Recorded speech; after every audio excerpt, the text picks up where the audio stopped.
الله نحمده ونستعينه ونستغفره ونؤمن به ونتوكل عليه ونعوذ بالله من شرور أنفسنا ومن سيئات أعمالنا من يهده الله فلا مضل له ومن يضلل فلا هادي له ونشهد أن سيدنا ومولانا محمدا عبده ورسوله أما بعد فأعوذ بالله من الشيطان الرجيم بسم الله الرحمن الرحيم حامين والكتاب المبين إنا أنزلناه في ليلة مباركة إنا كنا منذرين صدق الله العظيم وقال النبي صلى الله تعالى عليه وسلم خير الناس من ينفع الناس أو كما قال النبي صلى الله تعالى عليه وسلم. عزیز بزرگوں، دوستوں، بھائیوں، آج شعبان المعظم کی 15ویں شب ہے اور اس رات کو شب برات کہا جاتا ہے. آپ حضرات کا بہت ہی قیمتی وقت مختصر سے وقت کے لیے مجھے اس لیے لینا پڑا. نماز سے قبل سیرم پور تھانے سے تو پولیس والے بیچارے ذمہ داری کے ساتھ یہاں پر آئے اور میں اوپر اپنے کمرے میں تھا، وہاں پر آئی توصیف لے مجھے بلانے کے لیے. تو ان سے جو گفتگو ہوئی ہے اس سلسلے میں بھی کچھ آپ سے مجھے بات کرنی ہے. وہ باقاعدہ اس بات کو کہہ کر کے گئے ہیں کہ آپ یہ باتیں رکھیں، سمجھائیں. تو اس لیے ذہن کے اندر یہ بات آئی کہ تھوڑی سی گفتگو اس تعلق سے کر لی جائے. میرے عزیز بزرگوں، بھائیوں، مذہب اسلام دنیا کے تمام مذاہب میں ایک خوبصورت مذہب ہے. ویسے تو دنیا کے جتنے مذاہب ہیں ہر مذہب کا انسان اپنے آپ کو یہی کہتا ہے کہ جس مذہب سے میرا تعلق ہے وہ بہت اچھا مذہب ہے. ہم اس وقت اس موضوع پر بات نہیں کر رہے ہیں کہ ان تمام مذاہب کے اندر اگر تقابل کریں تو کیا ہے، وہ تقابل کا وقت الگ ہوتا ہے. لیکن بحیثیت ایک مسلمان ہونے کے ہم یہ ضرور کہہ سکتے ہیں کہ جس مذہب سے ہمارا تعلق ہے اس مذہب کا نام مذہب اسلام ہے. اور اسلام کے اندر 3 لفظ ہیں، حمزہ، سین، لام اور میم. بلکہ سین، لام، میم یہ اصل ہے. سین، لام، میم کا مطلب ہے سلامتی. اللہ رب العزت کے بہت سارے نام ہیں، اور ناموں میں سے ایک نام سلام بھی ہے. اللہ کا نام کیا ہے؟ سلام. میرے بزرگوں، بھائیوں، سلام کا مطلب یہ ہے کہ اس مذہب کی بنیاد ہی سلامتی اور اطمینان کے اوپر رکھی گئی.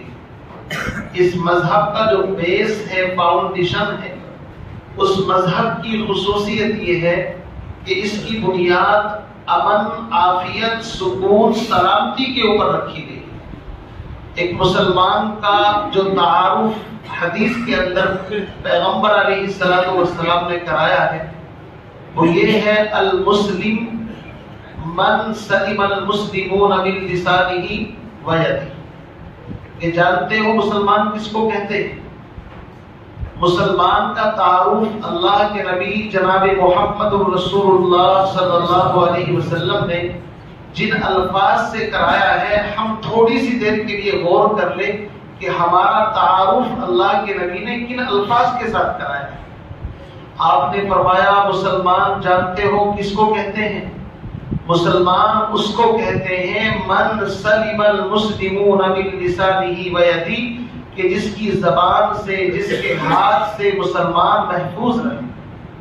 سوال یہ ہوتا ہے کہ مسلمان تو محفوظ رہے لیکن غیر ایمان والے کیا وہ محفوظ نہ رہے؟ جواب یہ ہے کہ ایک مسلمان کا زیادہ وقت مسلمان ہی کے ساتھ گزرتا ہے. جب ساتھ والے کے بارے میں کہہ دیا گیا وہ تم سے سلامت رہے تو وہ آدمی جس سے کبھی کبھار واسطہ پڑتا ہے وہ تو بدرجہ اولا اس کے اندر آ گیا. سمجھے نہیں؟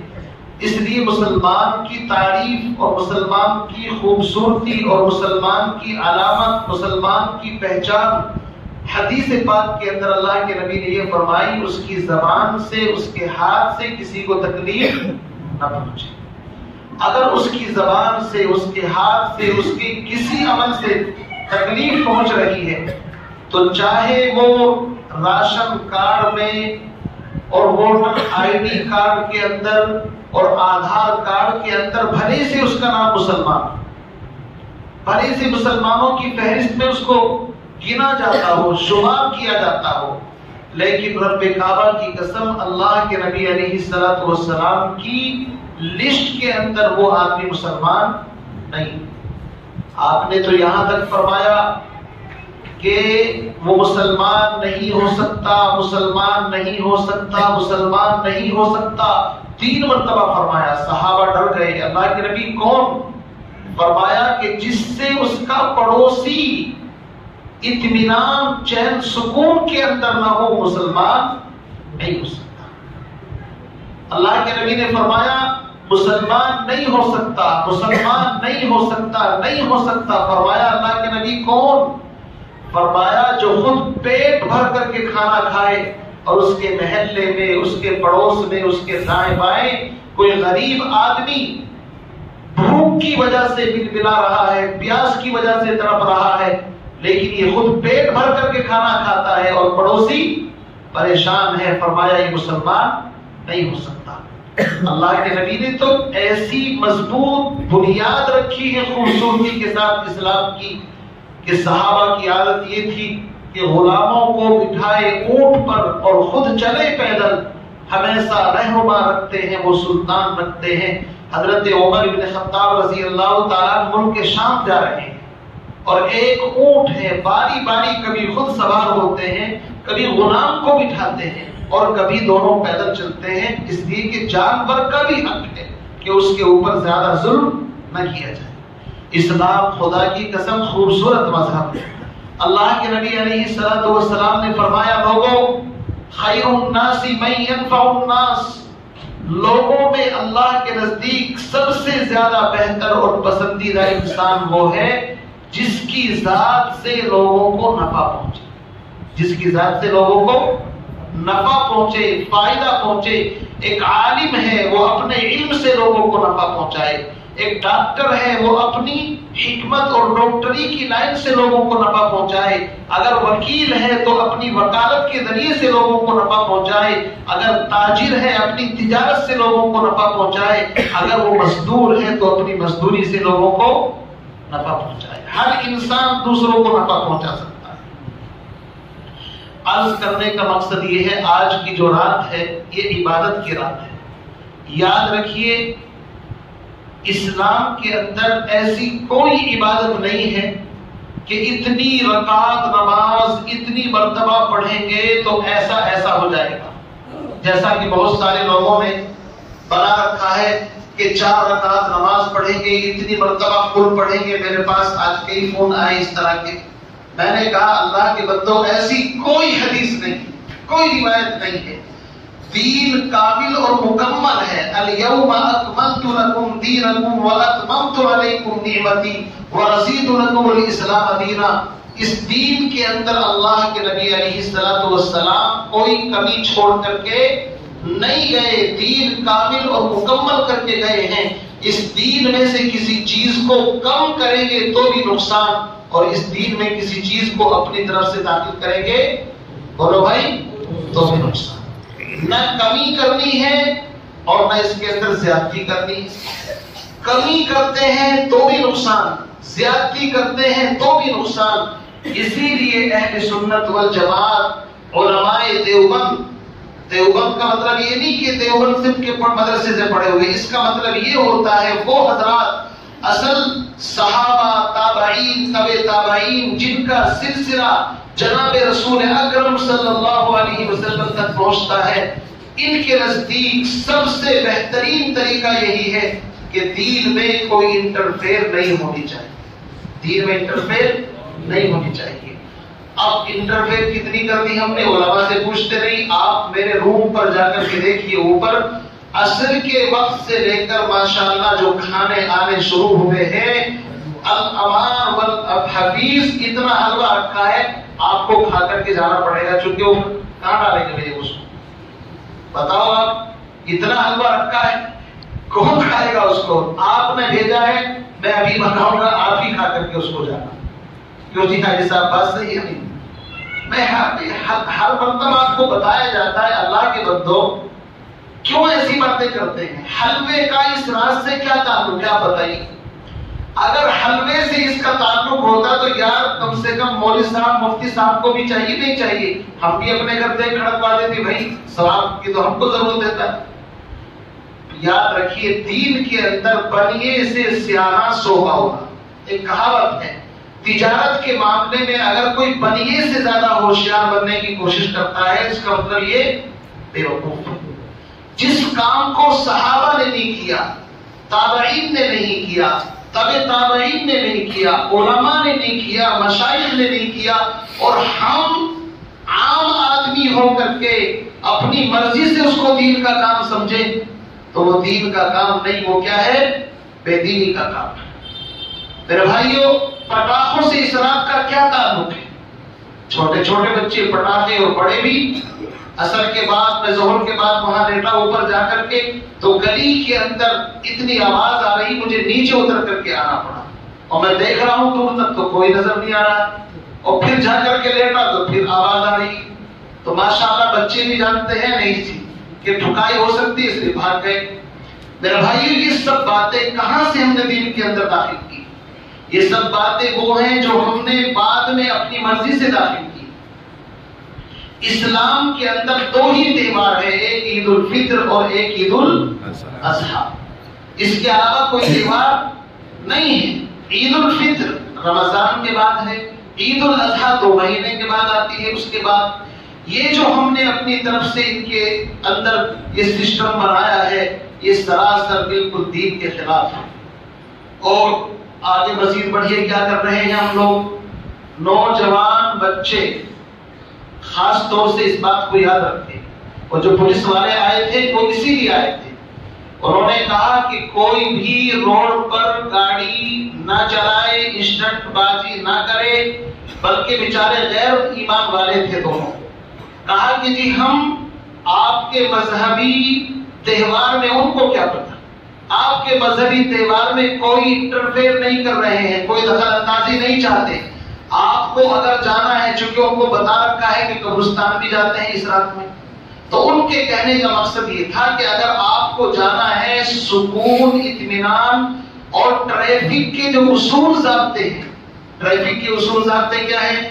اگر لال سگنل ہے تو اس کو نہ توڑے، 2 ویلر کے اوپر 2 سے زیادہ آدمی، تیسری فلور میں آواز آ رہی ہے، اوپر والے میں تو دوسری بات یہ ہے 2 ویلر ہے، اس کے اوپر 3 آدمی نہ بیٹھے، 4 نہ بیٹھے، بھائی بائک ہے، 1 آدمی یا 2 آدمی کافی ہیں۔ ہیلمٹ لگانا اگر ضروری ہے تو اس کو لگائیں۔ جو ٹریفک کے اصول ضابطے ہیں آپ اس کے ساتھ گاڑی چلائیں، اور جتنی لمٹ ہونی چاہیے گاڑی کی چلانے کی، اسپیڈ لمٹ ہوتی ہے 40 چلانی ہے، 30-50، اس کا خیال رکھیں۔ ان قاعدے قانون کو فالو کرتے ہوئے اگر آپ سفر کر رہے ہیں تو انہوں نے کہا ہمیں کوئی آپتی نہیں ہے، تو اچھی بات کہی نہیں بچاروں نے۔ اس لیے ہمیں چاہیے ہم اپنے اس ملک کو اور اپنے محلے کو امن عافیت کے ساتھ دوسروں تک امن عافیت پہنچانے کے لیے اپنی طرف سے پہل کریں۔ کوئی ایسا عمل نہ کرے جس سے مسلمان بدنام، ان کی طرف انگلی اٹھے، نوجوانوں کی طرف انگلی اٹھے۔ یاد رکھیے لمحوں نے خطا کی تھی، صدیوں نے سزا پائی۔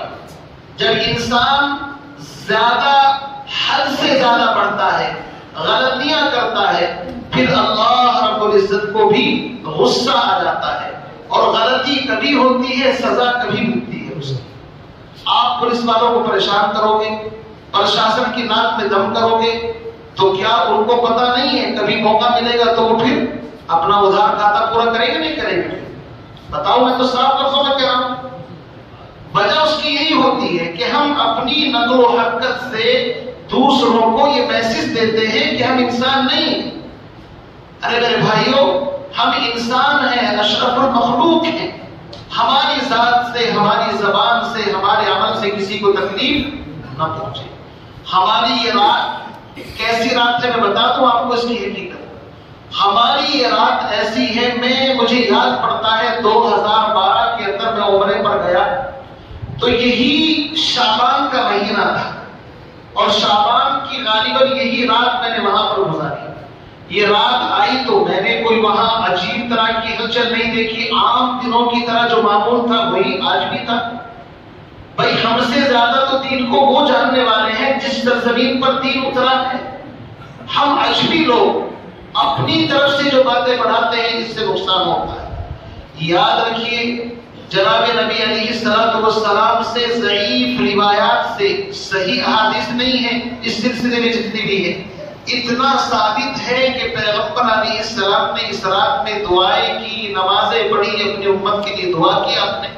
اور آپ پوری زندگی میں ایک مرتبہ 63 سالہ زندگی میں ایک مرتبہ آپ قبرستان تشریف لے گئے. اچانک آپ کی بیوی حضرت عائشہ کی آنکھ کھلی، انہوں نے دیکھا کہ پیغمبر موجود نہیں ہے. ایک اتفاق، وہ تلاش میں پیچھے پیچھے نکلی. جب دیکھا کہ پیغمبر علیہ السلام مسلمانوں کے قبرستان میں ایمان والوں کے لیے ہاتھ اٹھا کر کے رب سے دعا کر رہے ہیں تو انہیں احساس ہوا کہ تو نے پیغمبر کے بارے میں شک کیا. لیکن یاد رکھنا عورت ہوتی ہے، عورت ہوتی ہے.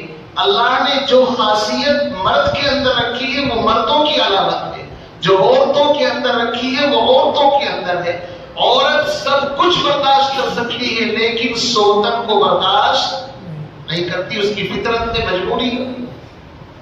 وہ آئی، پیغمبر علیہ السلام نے محسوس کر لیا کہ شاید آدمی کا جب سانس اوپر نیچے ہوتا ہے پتہ چل جاتا ہے. آپ نے فرمایا عائشہ کیا بات ہے؟ تو ساری بات انہوں نے بتا دی.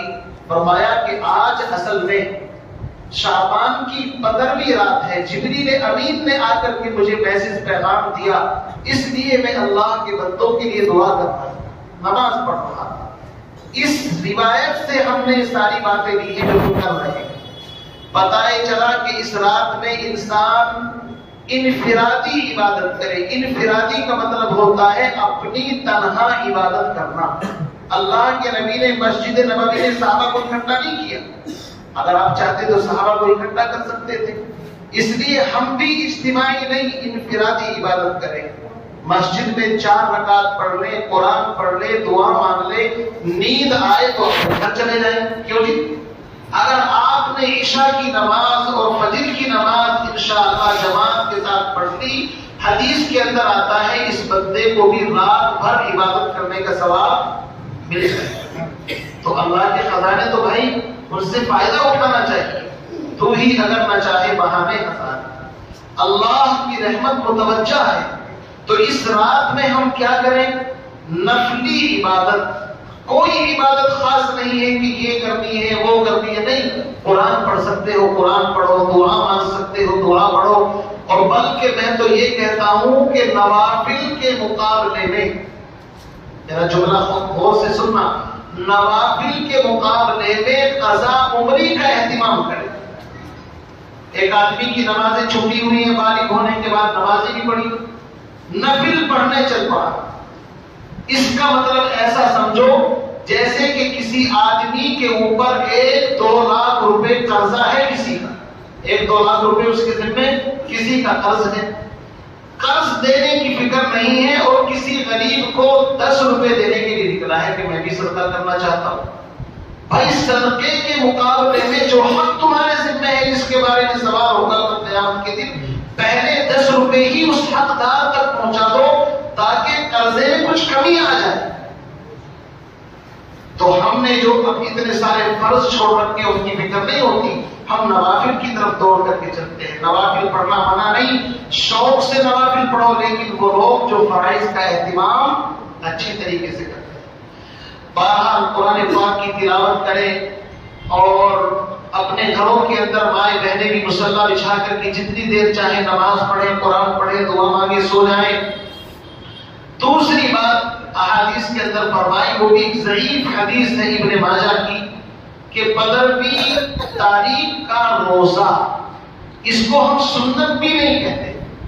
اسلام کے اندر درجات ہیں، فرض، واجب، سنت، مستحب، یہ درجات ہیں، اور درجات کا پہچاننا ضروری ہے۔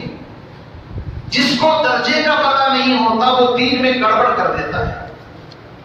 فرض نماز 5 وقت اذان سنتا ہے، مسجد میں نہیں آتا فرض نماز پڑھنے کے لیے، لیکن جنازے کی نماز جو فرض کفایہ ہے 7 سمندر پار سے بھی فلائٹ پکڑ کر کے آتا ہے جنازے کی نماز پڑھنے کے لیے۔ کیوں؟ اس لیے کہ دین کے درجات کا اس کو پتہ نہیں۔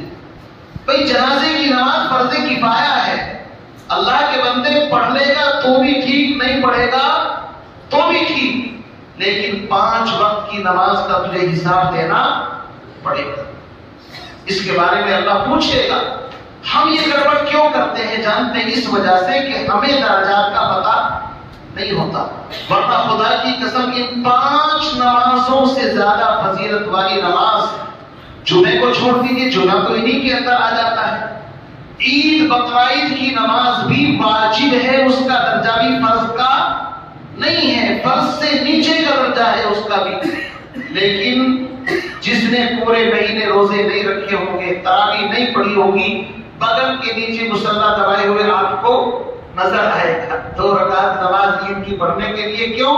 اس لیے کہ سمجھتا ہے عید کی نماز پڑھوں گا تو ہی جا کر کے اسلام کا، مسلمان کا سرٹیفکیٹ مجھے ملے گا۔ اللہ کے بندے وہ واجب نماز ہے، پورے مہینے کمپلسری 5 نمازیں فرض تھی وہ تو نے ضائع کر دی۔ یہ سب دین میں گڑبڑ کیوں ہوتی ہے؟ جب تک کسی چیز کا پتہ نہیں ہوتا کہ یہ ان میں سے کس درجے کی عبادت ہے۔ میں اس لیے یہ بات بتا رہا ہوں کہ کل کا روزہ سنت بھی نہیں ہے، کیا ہے؟ مستحب ہے، سنت سے نیچے کا درجہ ہے۔ مستحب کہتے ہیں رکھ لے گا تو کوئی بات نہیں، ثواب مل جائے گا، لیکن نہیں رکھے گا تو گناہ بھی کچھ نہیں ہوگا۔ البتہ علماء نے لکھا ہے کہ اگر کسی کو روزے رکھنے ہیں تو اس کو چاہیے وہ ایام 20 3 روزے رکھے، 13 14 15، یہ سنت ہے۔ پیغمبر علیہ السلام رمضان کے بعد ہر مہینے کی ایام 20 13 14 15 تاریخ کے روزے آپ رکھا کرتے تھے۔ اگر 3 روزے آپ رکھیں تو پھر آپ سنت کا ثواب پا لیں گے۔ یہ ترتیب ہے اس کی، 13 کا بھی رکھیں، 14 کا بھی رکھیں اور 15 کا بھی رکھیں، 3 روزے رکھیں گے تو اب آپ مستحب سے اوپر سنت کا ثواب حاصل کر لیں گے، اس لیے کہ نبی علیہ السلام سے ایام 20 کے روزوں کی فضیلت ثابت ہے۔ تو بہرحال کل کے روزے کا مسئلہ یہ ہے، اور یہ ساری باتیں میں نے آپ کو بتا دی ہیں کہ روڈ پر آپ جائیں کسی کو تکلیف نہ ہو۔ قبرستان پوری زندگی میں اللہ کے نبی 1 مرتبہ گئے ہیں، ہر سال جانا کوئی ضروری اور فرض واجب سنت نہیں ہے۔ اگر کوئی جانا چاہتا ہے تو اصول آداب کی رعایت کے ساتھ جائے۔ قبرستان تو انسان کو میں کہتا ہوں اس رات میں نہیں، ہفتے میں کم از کم 1 مرتبہ چلے جانا چاہیے۔ کیوں؟ اس لیے کہ قبرستان سے بڑی نصیحت میں نہیں مانتا دنیا کے اندر کوئی ہے۔ وہ بڑے بڑے ترم خاں جن کی تونتی بجتی تھی، وہ انسان جب زمین پر چلتے تھے دائیں بائیں ان کے گنر کارڈ اور فلا ہوتے تھے، اور جن کو توپوں کی سلامی ملتی تھی، جاؤ قبرستان کے اندر آواز دو، کوئی آواز آپ کو سنائی نہیں دیتی۔ بڑے بڑے انسان خاک کے اندر ملے خاک میں، اہل شام کیسے کیسے، زمین کھا گئی آسمان کیسے کیسے، جگہ جی لگانے کی دنیا نہیں ہے، یہ عبرت کی جا ہے تماشا نہیں ہے۔ اجل نے نہ کسرا ہی چھوڑا نہ تارا، اسی سے سکندر صفاتے بھی ہارا، ہر ایک لے کے کیا کیا نہ حسرت سدھارا، پڑا رہ گیا سب یوں ہی ٹھاٹ سارا، اور جگہ جی لگانے کی دنیا نہیں ہے، یہ عبرت کی جا ہے تماشا نہیں۔ حضرت عمر رضی اللہ تعالیٰ کی انگوٹھی پہ لکھا ہوا تھا کہ انسان کے لیے موت سے بڑھ کر کے نصیحت کرنے والی کوئی چیز نہیں ہے. کفا بالموت واعظا، سب سے بڑا واعظ موت ہے. وہ انسان کہ جس کا نام سن کر کے لوگ کانپتے ہیں لیکن روح نکل جاتی ہے تو اپنے پیروں سے قبرستان تک نہیں جا سکتا. اس کو بھی 4 بھائیوں کی ضرورت پڑتی ہے کہ اس کے 4 بھائی کو کاندھا دیا جائے. تو قبرستان جایا کرو، لیکن اسی رات میں ضروری نہیں. قبرستان تو میں کہتا ہوں ہفتے میں، مہینے میں معمول بنانا چاہیے. وجہ اس کی یہ ہے جب قبرستان جاؤ گے تو انسان کو اپنی موت، اپنی آخرت کی تیاری کی فکر ہوگی. اللہ کے نبی علیہ السلام نے فرمایا الموت جسر یوصل الحبیب الی الحبیب، موت ایک پل ہے، ایک برج ہے جو دوست کو دوست سے ملانے کا کام کرتا ہے. اس لیے میرے بھائیوں، میں آپ کا زیادہ وقت نہیں دینا چاہتا. میں نے آپ کو اصل میں اس لیے بٹھایا تھا کہ پولیس والے بھی کہہ کر کے گئے تھے اور وہ کہہ کر کے گئے کہ باقاعدہ 2-4 منٹ کی ویڈیو بھی ہمیں سینڈ کر دیجئے، ہمیں پروف کے طور پر دکھانا ہے کہ ہم وہاں پر گئے. وہ بیچارے اپنی ذمہ داری کا اتنا خیال کر رہے ہیں. باقاعدہ کہہ کر کے گئے، میرا واٹس ایپ نمبر لے کر کے گئے. میں نے کہا آپ تشریف رکھیں. عشاء کے بعد انہوں نے کہا اور مسجدوں کے اندر بھی ہمیں جانا ہے. اس لیے میرے بھائیوں، ہم مسلمان ہیں اور مسلمان کی تعریف یہ ہے کہ اس سے کسی کو تکلیف، بولو بھائی، نہیں پہنچتی. انشاءاللہ اگر ہم نے پلے گانٹ باندھ لی تو ہم بیڑا پار ہو جائے. چھوٹی سی بات بتا کر کے اپنی بات کو ختم کر دیتا ہوں. احادیث کے اندر یہ بھی آتا ہے کہ اللہ رب العزت کی صلاۃ میں تمام انسانوں کی مغفرت فرما دیتے ہیں جو اللہ کے سامنے جھولی پھیلاتا ہے، اللہ سے مانگتا ہے. چونکہ اس رات میں سال بھر کا بجٹ تیار ہوتا ہے. جیسے پارلیمنٹ کے اندر بجٹ پیش ہوتا ہے نہیں پورے سال کا، اس سال کیا کرنا ہے کیا نہیں کرنا ہے. آج کی رات میں کس کو اس سال میں موت آنی ہے، کس کا جنازہ تیار ہونا ہے، کس کو کاروبار میں لاس ہونا ہے، کس کو ترقی دینی ہے، چونکہ سارے خزانے تو اللہ کے پاس ہے. کس کو ذلیل کرنا ہے، کس کو عزت دینی ہے، کس کو طلاق ہونی ہے، کس کا نکاح ہونا ہے، کون کس مقام پر پہنچنے والا ہے، یہ سال بھر کا پورا بجٹ اس رات میں تیار ہوتا ہے. اس لیے اللہ کے نبی فرماتے ہیں کہ مجھے بہتر لگا کہ جب بجٹ تیار ہو تو اللہ کے سامنے میں رو رہا ہوں، مانگ رہا ہوں تاکہ اچھا میرے بارے میں ہو جائے. لیکن کچھ ایسے بدنصیب انسان ہیں کہ جس کی بخشش اور مغفرت اس رات کے اندر بھی نہیں ہوتی. وہ کون ہے؟ نمبر 1 شرک کرنے والا. اس کے بارے میں تو قرآن نے صاف کہہ دیا ان اللہ لا یغفر ان یشرک بہ ویغفر ما دون ذلک لمن یشاء. نمبر 2 شراب پینے والا، نشہ کرتا ہے، شراب پیتا ہے، بخشش نہیں. نمبر 3 قطع رحمی کرنے والا، رشتے ناتوں کو توڑنے والا، اپنی ناک اونچی کرنے کے لیے، جھوٹی شان دکھانے کے لیے کہ اگر میں اس سے بولتا ہوں تو میری ناک نیچی ہو جائے گی. جھوٹی شان و شوکت کے لیے اپنے رشتے داروں سے تعلق قطع کر لیا کہ نہیں میں فلاں کے یہاں کیوں جاؤں، مجھے تو کارڈ بھیجا تھا، مجھے تو فون بھی نہیں کیا. 10-20 مرتبہ بولتے، گاڑی واڑی بھجواتے تو شاید بیٹھ کر کے آ جاتے. نہیں، اپنی جھوٹی شان بنانے کے لیے رشتے ناتوں کے اندر آگ لگی ہوئی ہے. گھر گھر کا مسئلہ ہے. خدا کی قسم کوئی گھر آج اس بیماری سے شاید بچا ہوا ہو، ہر گھر کے اندر یہی تماشے ہیں. اللہ کے نبی نے فرمایا تھا قیامت کے قریب لوگ رشتے ناتوں کو توڑیں گے، دوستیوں کو جوڑیں گے، دوست کا اکرام ہوگا اور ماں باپ کی کوئی خیر خبر پوچھنے والا نہیں ہوگا. ابھی کل کی شاید نیوز ہے، کہاں کی ہے، کون سے ضلع کی میں بھول گیا، یو پی کی ہے شاید کسی کی، اگرچہ وہ غیر مسلم ہے، 5-4 بیٹے بھی ہیں، کروڑوں کی سمپتی ہے، اس نے یو پی گورنمنٹ کے نام کر دی. اس نے پوچھا اس سے کہ بھائی ایسا کیوں کر رہے ہو؟ کہا کہ مجھے اپنے بیٹوں سے جو مجھے میری سیوا کرنی چاہیے تھی انہوں نے میری خدمت نہیں کی ہے. کل پرسوں کی نیوز. مسلمان گھروں کے اندر بھی اس طرح کا ماحول ہے. باپ کے مرنے کی دعائیں کر رہی ہیں، اولاد باپ مرے اس کی پراپرٹی ہمارے حصے میں آئے اور کب ہم مالک بنے۔ نوبت یہاں پر پہنچی ہوئی ہے، میں سچائی بیان کر رہا ہوں۔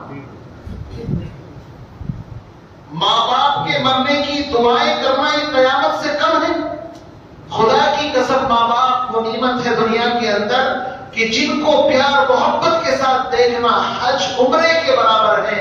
اگر تم بیت اللہ کا سفر نہیں کر سکتے، تمہارے گھر کے اندر تمہارے والدین ہیں، پیار کے عمرے کا ثواب لکھا ہے۔ ماں باپ جنت، ماں باپ اتنا اونچا مقام، لیکن حقیر دنیا کے لیے۔ بڑے میاں پتہ نہیں کب اللہ کو پیارے ہوں گے، کیوں؟ اس لیے کہ جب تک وہ بیٹھے ہوئے ہیں تب تک منمانی نہیں چل رہی۔ باپ نے اپنا خون پسینہ کر کے محنت کی، میرے سامنے میں کسی کا تذکرہ کرنا نہیں چاہتا، لوگ پھر بعد میں کہتے ہیں کہ جی ایسا ہو گیا، وہ تو ہمارے ساتھ معاملہ ہوا تھا۔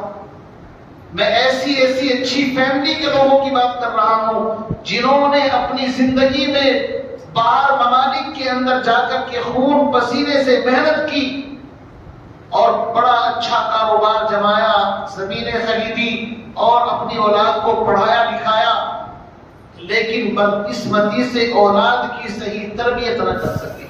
تربیت کی بات اس لیے کر رہا ہوں، اگر تربیت ہوتی تو کبھی اس طرح کے موقع نہ آتے۔ تعلیم تو دلائی، انگلش میڈیم کے اندر پڑھایا، بڑی بڑی یونیورسٹی آکسفورڈ، کیمبرج اور فلاں وہاں پر ان کو پہنچایا، لیکن اسی بیٹے نے بڑے ہونے کے بعد باپ کے ایک لات ماری، اس کو آؤٹ کیا اور باپ کی کرسی پر بیٹھ کر کے پورا کا پورا کاروبار اپنے ہاتھ میں ہائی جیک کر دیا، یعنی پورے کے پورے سسٹم کے اوپر قبضہ کر لیا۔ باپ بیچارہ تصویر لے کر کے امام صاحب، مفتی صاحب، یہ ہو گیا میرے ساتھ، وہ ہو گیا۔ میں ایسے لوگوں سے ملا ہوں، میں نے کہا بھائی یہ حالات کس وجہ سے آپ کو دیکھنے پڑے؟ یہ اس وجہ سے کہ آپ نے اپنی اولاد کے جسم کو سکون پہنچانے کے لیے مکان میں اے سی لگائی، جنریٹر کا انتظام کیا، اسکول لے جانے کے لیے گاڑی کا انتظام کیا، نوکر کا انتظام کیا، ساری فیسلٹی سہولتیں آپ نے دی اور محنت آپ نے کی، لیکن خدا کی قسم آپ نے اپنی اولاد کو قرآن، دین اور نبی کی شریعت نہیں سکھائی۔ یہ اس کا نتیجہ ہے۔ کہا کہ جی ہاں میں اپنے غلطی کا اعتراف کرتا ہوں۔ پھر اچانک بیچارہ اسی صدمے میں دنیا سے چلا گیا۔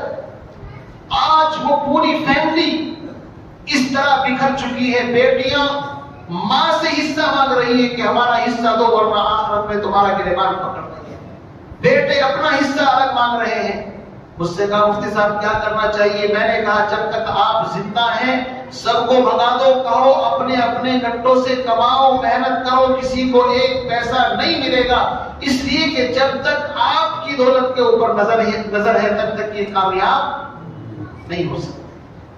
بہرحال میں یہ بات اس لیے بتا رہا ہوں کہ آج میں یہ بات عرض کر رہا تھا کہ اس رات میں اللہ بڑے بڑے گنہگاروں کی مغفرت کرتے ہیں، لیکن ماں باپ کے نافرمان کی بخشش بولو بھائی نہیں ہوتی۔ شراب پینے والا اسی طریقے سے یاد رکھنا جنہوں نے اپنے ماں باپ سے بولنا چھوڑ رکھا ہے، سمجھے نہیں؟ بہت سے اس مجمع میں ایسے نوجوان ہیں جو اپنے ماں باپ سے باتیں نہیں کرتے سیدھے مانا، کوئی فائدہ نہیں ہوگا اپنی پیشانی کو گھسنے سے یہاں پر جب تک ماں باپ کو جا کر کے راضی نہیں کرو۔ شراب پینے والا بخشش نہیں ہوگی، فرمایا ٹخنوں سے نیچے پائجامہ لٹکانے والا اس کی بخشش نہیں ہوگی۔ اسی طریقے سے فرمایا کینہ پرور شخص جس کے دل کے اندر کسی کی طرف سے بغض ہے، کینہ ہے، اس آدمی کی بھی اس رات میں بخشش اور مغفرت نہیں ہوگی۔ 8-7 قسم کے لوگ ہیں، اللہ رب العزت سے دعا فرمائے اللہ ان 8 قسم کے گناہوں سے ہم سب کی حفاظت فرمائے، اور یہ مبارک رات ہے، اللہ تعالیٰ اس مبارک رات میں ہم سب کی بخشش کے فیصلے فرمائے، ہم سب کے درجات بلند فرمائے، ہم سب کا اپنے اپنے وقت پر ایمان پر خاتمہ نصیب فرمائے۔ اس لیے میرے بھائیوں کوئی بھی روڈ پر ادھر ادھر نہ جائے، خاص طور سے نوجوان بچے، اور اس رات میں جو عبادت کرنی ہے چپ چاپ کر لیں، چاہے گھر پہ کر لیں چاہے یہاں پر کر لیں۔ کل روزہ رکھنا چاہے بہت اچھی بات، نہیں رکھنا چاہے تو بھی کوئی ایسی بات نہیں ہے، اصل میں تیاری کرنی ہے رمضان کی۔ تیاری کس کی کرنی ہے بھائی؟ رمضان کی 15 دن باقی۔ ابھی ہمیں چاہیے کہ نمازوں کی پابندی شروع کر دیں۔ اب ہم فجر میں دیکھیں گے کہ وہاں تک اتنے نمازی ملتے ہیں یا نہیں ملتے۔ اگر آپ فجر میں وہاں تک جاتے ہیں، یہ تو دھوکہ دینے والی بات ہوئی ہے نا کہ کہیں راشن تقسیم ہو رہا ہے تو بھیڑ لگا دی جا کر کے۔ جو اصل وفادار ہے وہ تو 24 گھنٹے دروازے کو پکڑتا ہے، چھوڑتا نہیں۔ نکل جائے دم تیرے قدموں کے نیچے، یہی دل کی حسرت، یہی آرزو ہے۔ خدا کی قسم جسے جو بھی کچھ ملے گا وہ اسی در سے ملے گا۔ یہ اللہ کا گھر ہے، یہاں سے قسمتیں بنتی ہیں، تقدیریں سنورتی ہیں۔ وہ لوگ جو پوری دنیا سے مایوس ہو جاتے ہیں، ساری دنیا کے مایوس لوگوں کے لیے میں دعوت دیتا ہوں ان کو، آؤ اللہ کا گھر ابھی بھی کھلا ہوا ہے، یہ در توبہ ہے، یہاں پر آؤ۔ ساری دنیا تمہیں دھوکہ دے سکتی ہے لیکن تمہارا رب تمہیں کبھی خالی نہیں چھوڑ سکتا۔ جب انسان سب سے ٹوٹ جاتا ہے نا، پھر کہاں آتا ہے؟ اللہ کے پاس۔ اور جہاں تھوڑی سی جیب گرم ہوئی پھر بھاگتا ہے یہاں سے نکل کر کے۔ اس لیے اس در کو مت چھوڑو، یہ مسجد ہے، اللہ کا گھر ہے۔ تو فجر کی نماز پڑھیں پانچوں وقت کی، رمضان سے پہلے انشاءاللہ تیاری مکمل کریں گے نا انشاءاللہ۔ تراویح کا ابھی سے اہتمام شروع کر دیں انشاءاللہ کہ تراویح کے لیے کمر کسنے کے پورے مہینے کمپلسری انشاءاللہ یہاں پر تراویح پڑھیں۔ یہ 10-5 دن والے جو ہے نا بھاگا بھاگی کی اور پھر خالی ہو گئے، اس طرح کام چلنے والا نہیں ہے۔ یہ بہت بڑا انعام آنے والا ہے، بہت مبارک راتیں آنے والی ہیں، اس لیے رمضان کی تیاری کر لیں۔ مالدار لوگ اپنے پیسے کا حساب لگا کر کے زکوٰۃ کی رقم الگ رکھتے ہیں، ابھی سے غریبوں کو دینا شروع کرنا ہے تاکہ رمضان کی تیاری کھل کر کے کر سکیں۔ ہم بالکل آخر میں دیتے ہیں، ارے بھائی کپڑے بنائے گا، اپنے گھر میں راشن لائے گا، دوائی لائے گا تو ابھی سے نکالنا شروع کر دیں، انشاءاللہ اس کا اجر ثواب ملنا شروع ہو جائے۔ تو ساری چیزوں کا ہم حساب کتاب کر کے انشاءاللہ تیاری شروع کر دیں۔ تھوڑی سی دعا